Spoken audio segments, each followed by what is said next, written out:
BJP के विरोधी हैं इनके लिए। अगर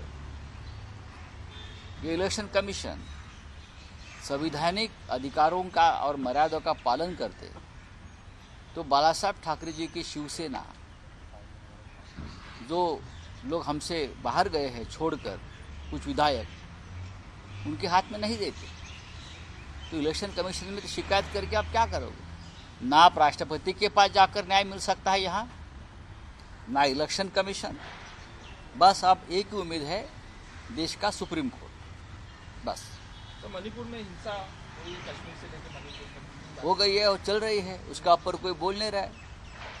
प्रधानमंत्री मोदी जी जो 5 राज्यों के चुनाव में प्रचार कर रहे हैं, अमित शाह जी गृह मंत्री 5 राज्यों में घूम फिर रहे हैं, मणिपुर और कश्मीर पर बोल रहे हैं क्या? दर दिन वहाँ हत्या हिंसा हो रही है।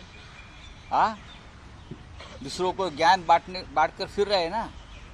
लेकिन अपने नियंत्रण में जो राज्य है, जहाँ अस्थिरता है, जहाँ हिंसाचार हो रही है, पुलिस के ऊपर हमले हो रहे हैं, पुलिस की हत्या हो रही है, उसके ऊपर ना प्रधानमंत्री बोल रहे हैं, ना अमित शाह जी बोल रहे हैं, तो कौन बोलेगा? महाराष्ट्र में भी यही चल रहा है। सर, मुख्यमंत्री का एक वीडियो वायरल हुआ है दिल्ली में गाना गाते हुए। तो क्या हो गया? अगर किसी राजनेताओं में ये हुनर है, ये कला है, तो गाना चाहिए। क्या वो आदमी नहीं क्या? उसमें कला है, उनकी पत्नी भी गाती है, तो उसका ऊपर कोई, हम राजनीतिक विरोधी जरूर है, लेकिन अगर देवेंद्र जी अच्छा गाना गाते हैं तो जरूर एक ऑल पार्टी ऑर्केस्ट्रा हम रखेंगे और उनका गाना हम रखेंगे। देवेंद्र जी अच्छा गाते हैं, मुझे मालूम है। सर, आरक्षण के मुद्दे पर महाराष्ट्र के मंत्री ही आपस में भिड़ गए हैं, मराठा आरक्षण और ओबीसी को। अरे भाई, कैबिनेट में गैंग वॉर हो रहा है उस मामले पे, आपको मालूम है क्या?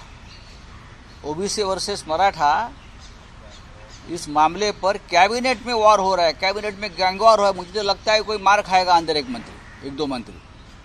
इस तरह से पूरा माहौल बिगड़ गया है। कैबिनेट में जब बैठते हैं लोग, हमें जो अंदर से खबर आती है तो एक दूसरे पर चल कर जा रहे हैं। ऐसा नहीं हुआ, और मुख्यमंत्री का कोई नियंत्रण नहीं है। एक छगन भुजबल हो, दूसरे हो सातारा के शंभू राजे देसाई हो, सभी और भी नाम मैं ले सकता हूँ। इस राज्य में स्थिति कभी नहीं आई थी। आरक्षण का कोटा बढ़ाना चाहिए सर, कुछ राज्यों में। देखिए, बिहार में हो गया है, बिहार में, तमिलनाडु, बिहार और तमिलनाडु में हो गया है। अगर बिहार कर सकता है, तमिलनाडु कर सकता है, तो मुझे लगता है महाराष्ट्र कर सकता है, महाराष्ट्र कर सकता है।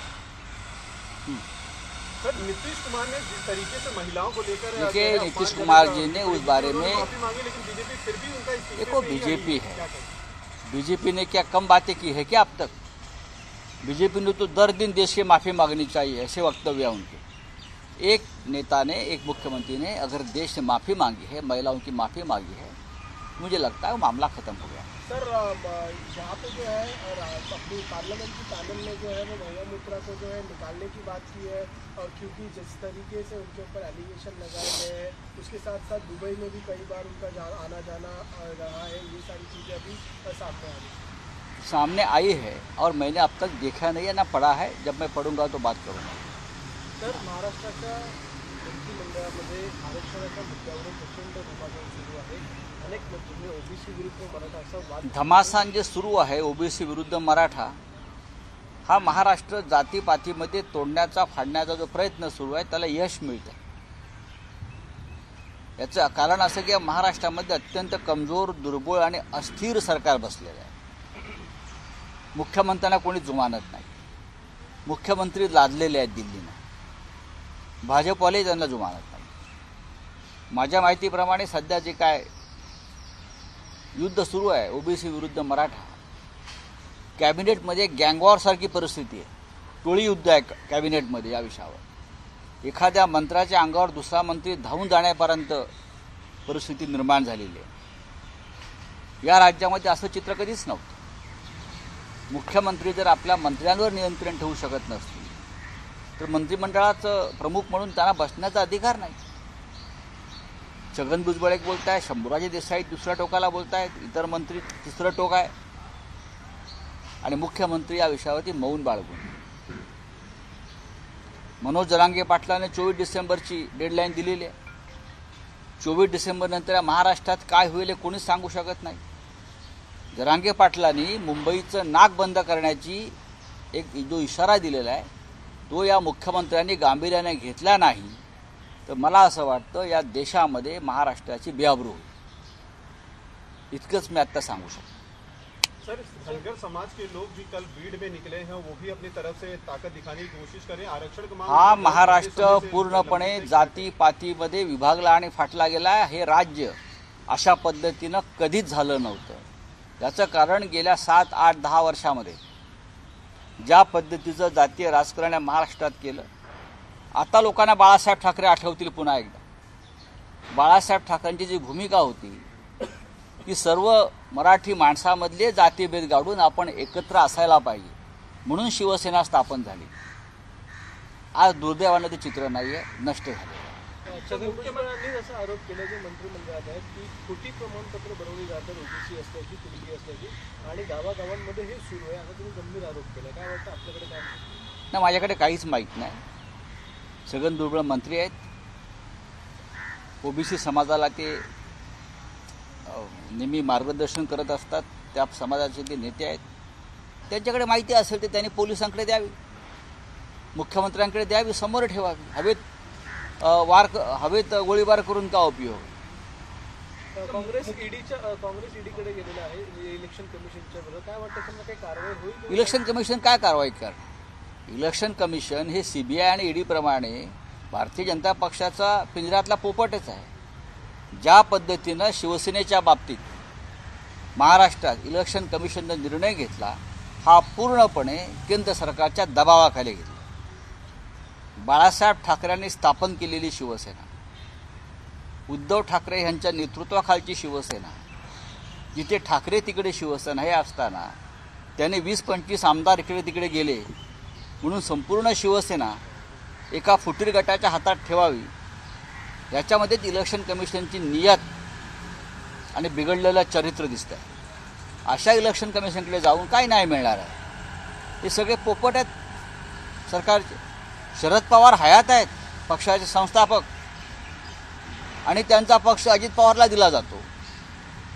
हे इलेक्शन कमिशन आपलं पक्षाचा संस्थापक समोर आहे, तो बसला इलेक्शन कमिशन समोर आणि त्या पक्षाचं चिन्ह, त्या पक्षाचं अस्तित्व तुम्ही मान्य करत नाही. हे इलेक्शन कमिशन आम्हाला लाभलं आहे आणि आम्ही ह्यांच्यासमोर न्याय मागायचा.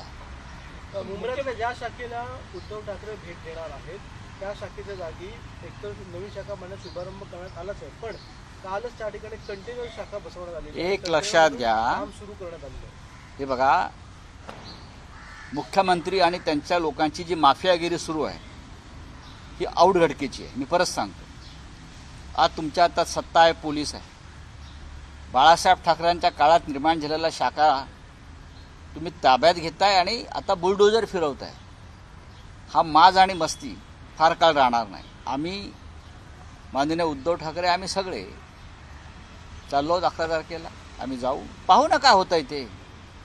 कोणाला दाखवत आहे मस्ती? माझं पोलिसांना काल इशारा दिला आहे मी. तुमचा हिशोब होतो आहे, तुमच्या नोंदी होत आहेत, लक्षात घ्या. कोण काय करत आहे, कोण कोणाचं शेपूट म्हणून फिरत आहे. सगळ्यात जुनी शाखा त्या भागातली आहे. कधी गेले होते एकनाथ शिंदे बांधायला? तेव्हा होते का एकनाथ शिंदे?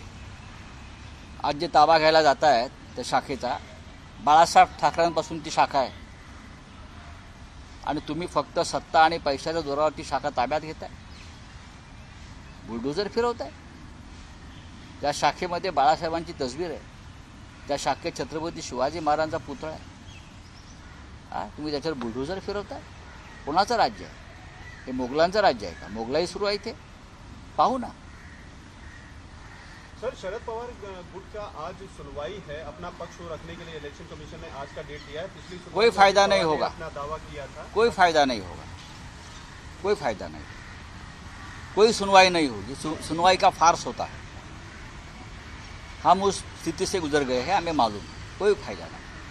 ये सब तोते हैं. डिसीजन पहले लिया जा चुका है. ये सब बीजेपी के तोते हैं, पिंजरे में बंद है. जैसे वहाँ से उनको बताया जाएगा वैसे वो बोलेंगे, तोते हैं सर।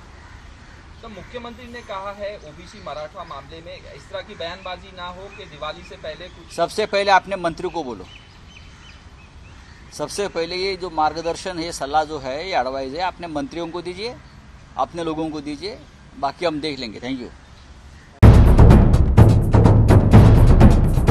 सह्याद्रीची उंची म्हणजे